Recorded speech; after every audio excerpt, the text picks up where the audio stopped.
Did you know that there's a valley in Colorado where people say you can see for miles and still feel like something's watching you? The San Luis Valley has more missing person cases than it should, and no one agrees on what's causing them, and it's still happening. Some stories don't end. They wait, and sometimes they're still watching. Let me tell you what happened.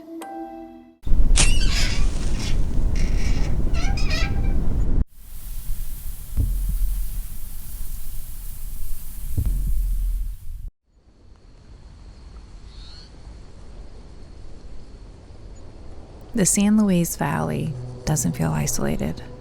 It feels exposed. The land is flat and wide, ringed by mountains that don't feel protective. They feel like boundaries. It's possible to see for miles out there. That's what makes it unsettling. There's nowhere for anything to hide. And still, people feel watched. The valley is known for its quiet patterns. Lights that appear low over open fields at night, silent, hovering, too steady to be an aircraft, too deliberate to be stars.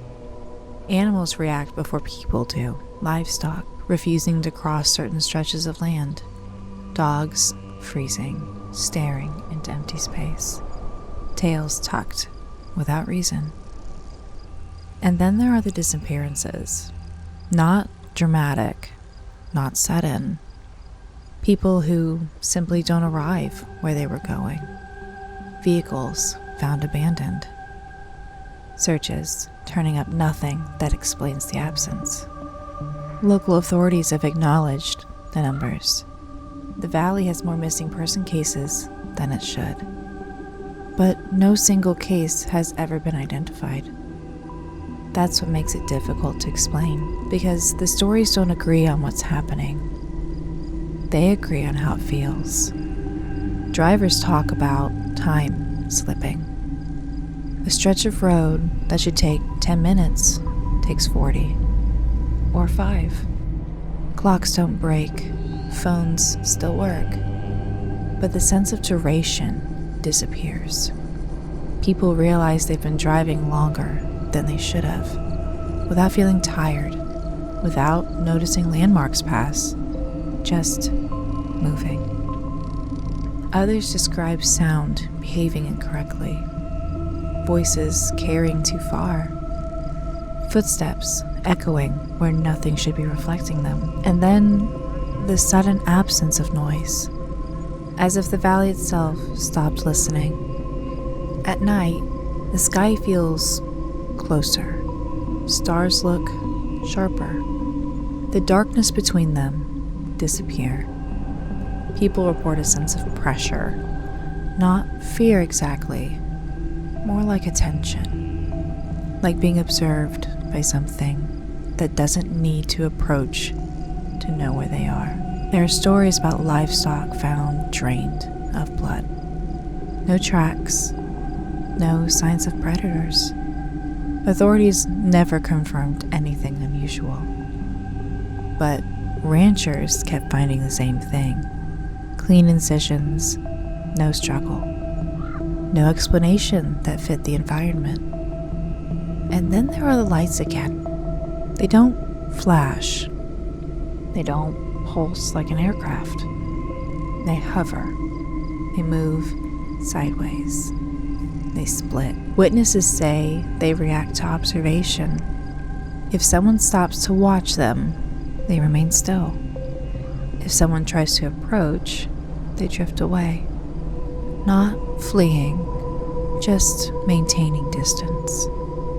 People who grew up in the valley don't chase them. They don't speculate loudly. They say things like, "You're not supposed to pay attention." The San Luis Valley doesn't produce monsters. It produces gaps, moments that don't connect, memories that feel incomplete. People who often leave describe the same thing. They didn't feel threatened. They felt misplaced, like they were standing somewhere they weren't meant to be for very long. The longer someone stays in the valley, the more deliberate it feels. Roads stretch too thin. Fields feel measured. Distances lose meaning. Some describe the sense that the valley isn't empty.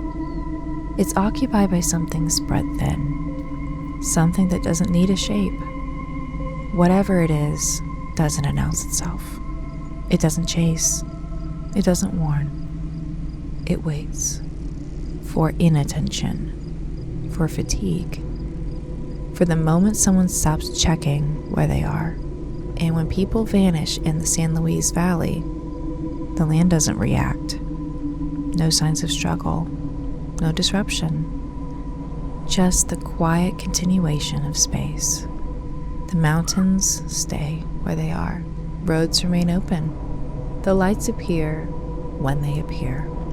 And the valley keeps its distance, wide, calm, and patient, as if it has all the time in the world to let them forget where they are. I'll see you next time. Try to get some sleep.